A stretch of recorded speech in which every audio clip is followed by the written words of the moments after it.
Sometimes comics can take forever.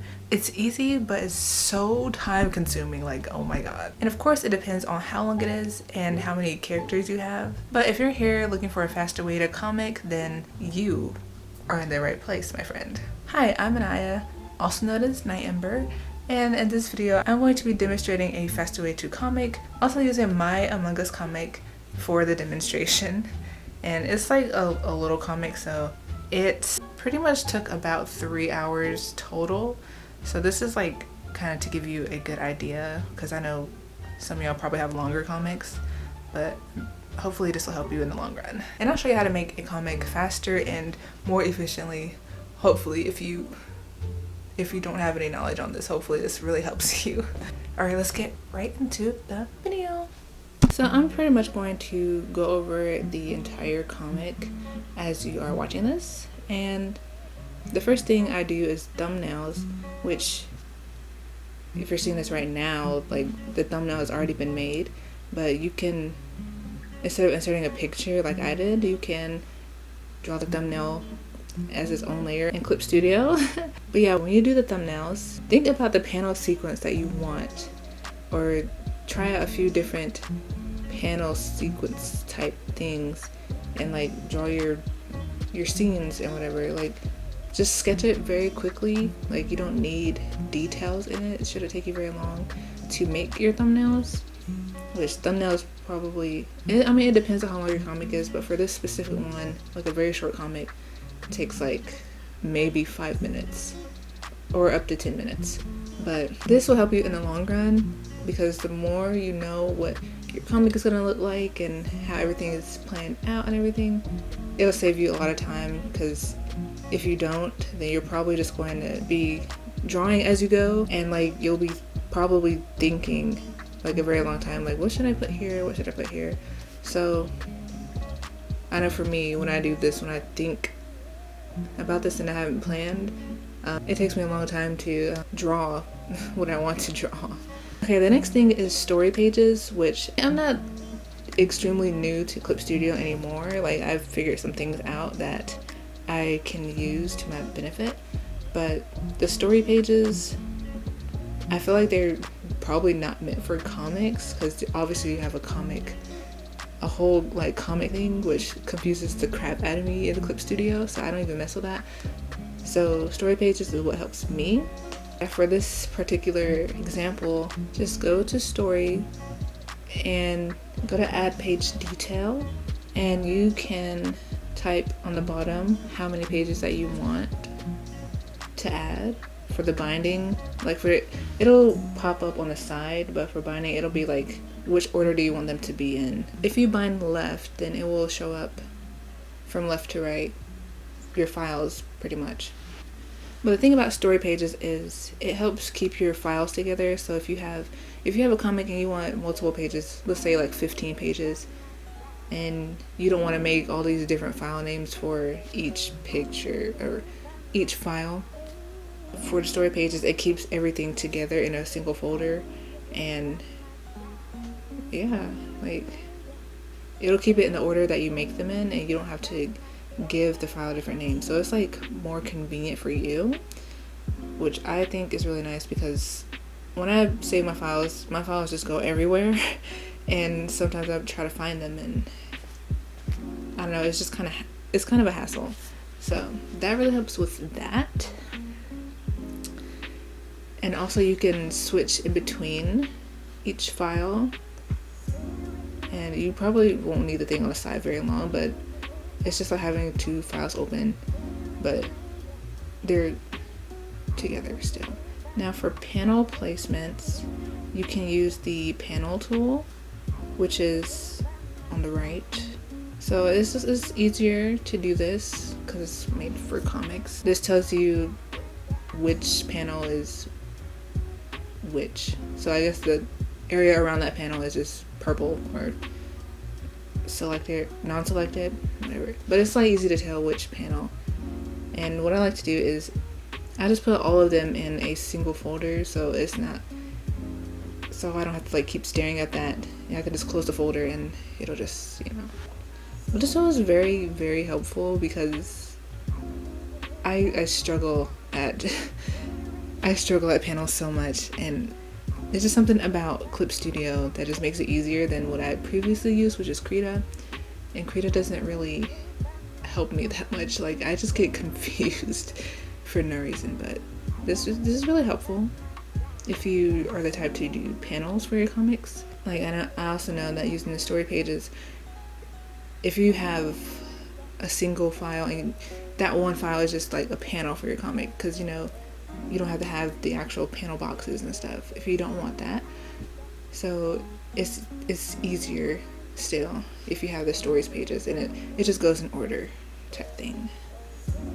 So for the sketching phase, it shouldn't take very long to sketch since you already have your thumbnail ready. For me, I just like to do this very quickly because the lining process is going to be more like attentive. So for sketching, you can do this also very quickly and add like some little details that you haven't added for your thumbnails.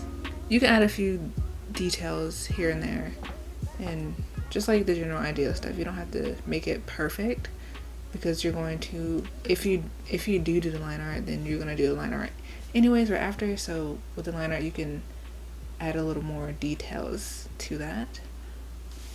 So sketching very quickly will save you some time. So just slap some details on it, and it doesn't have to be perfect unless the sketch look is your final, like if you're doing like clean sketches, that's your final thing, then you can spend more time on it. How much time you want to spend on it, you know? Line art is, I want to say it's not time consuming. It really depends on how many characters you have, how many details you have. Like, it really just depends. And I know it may seem like line art takes a long time, but here's something that helped me, especially when I was making my webtoon short like some months ago that I didn't show any more of. But what I did was time myself whenever I did line art, or like give myself a specific set of time. So for my webtoon, I gave myself 5 pages to do, which was like maybe 16 panels, which is a lot. But I was like, okay, you have 1 hour per page. I'll try to do my line art for 1 hour per page, so that's like 4 panels, I guess. For at that time, 4 or 5 panels. I don't remember how big my page was, but I gave myself an hour, and a lot of times I hit that mark. And I feel like if I had never gave myself that timestamp, it would have taken me a lot longer to do it because of distractions, pretty much. Because, you know, we as people, we love to check our phones and stuff like that, and talk to people, text people, and all that stuff. So timing yourself can make you more focused, and I've lived that, so I can count that as advice. And, you know, when you're more focused doing your artwork, doing your line art and stuff, like, you'll be working faster, actually, even though it may not really seem like it. I mean, it might seem like it. I don't know. If you're getting any value out of this video, like, if I'm really helping you, can you please give this video a like, so, like, to let me know that I'm doing a good job, like, explaining stuff. If you do, thank you very much, and I love you. Okay, now we get to the coloring process of all of this. And this is something that I picked up when I was doing my webtoon comic, because everything was taking forever. So I had to find a faster way to color, because literally coloring just kills me sometimes. What I do first in this is I select the areas all around my main focus, which is like the characters and like the stuff in the forefront. So after that, after I select all the stuff on the outside, I invert the selection. Then I color the area with a grayish color, just to like differentiate it from the background, and it helps me see better when I color. So like if I use white, I might miss a spot or something, and I wouldn't notice. On a separate layer, you can do the same for the background. So I just select the areas outside of the panels and then invert it, and then just color the background, and that's like on a different one.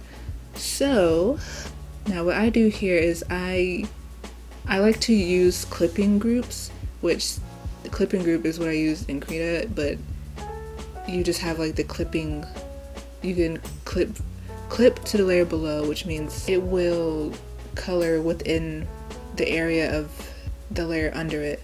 So for example, the areas that I colored in gray are that whole entire area which gets colored on. So if you clip to the layer below, it will not bleed past gray area which has already been colored, as you can see. And that really helps, because you may be a person that doesn't use clipping tools, so you just kind of like taking a long time trying to get the color perfectly inside the lines, and that takes up even more time. So using clipping layers or clipping tools helps you speed up the process. And I just like kind of stack them up, and they'll just keep on clipping to that one layer at the bottom.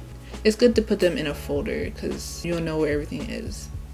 So make sure you put them in a folder, and I think that'll help you a lot. I think it'll help you color faster and everything. Also, you can still use a selection tool when doing this, because I like to separate my layers, like when I color the hair, and then when I color the skin, and then when I color the clothes. So I use a selection tool and get all the areas that's not the hair. For example, if I'm gonna color the hair, get all the areas that's not the hair, invert the selection, and then I could just color the hair extremely quickly. Like if I make the brush big enough, just like sweep it over and then boom, it's done. The selection tool really helps. Just select the outside of what you want to do and then invert it. Or if it's like extremely simple, you can just select the area and you don't have to invert, and then you just color it. But that's what I do, so hopefully that helps you too. But definitely I learned this was the faster way for me when I was making a whole freaking webtoon that was like 5 episodes, 40 plus panels each, and I reached my goal. But for this example, it's very short, but I think it will help you whether your comic is long or short. And also, the more people you have in your comic, the longer the process will be. Like, there's no guarantee that you'll be finished in like 2 hours if you have a ton of characters to color, you know. I don't think any comic will take 2 hours unless you are extremely simplistic and extremely fast, or art god or something. I hope you found some help in all of this, because half the time I don't even know how to explain stuff right. But this is what I did, and you can clearly see that. In the future, I'll probably make more comic videos, because I'm still trying to learn how to do comics fast, and hopefully I can find an even faster way to color, specifically color, because coloring takes me forever besides the drawing process. But yeah, if you enjoyed this video, please give it a like and consider subscribing to my channel. And if you do comics, or if you are aspiring to make comics in the future, maybe comment below what kind of comics are you wanting to do, or if you do comics, what kind of comics do you make? And yeah, I love seeing your comments, so I'd really appreciate it. And that's all I got to say for this video. I will see you guys in the next one. Bye!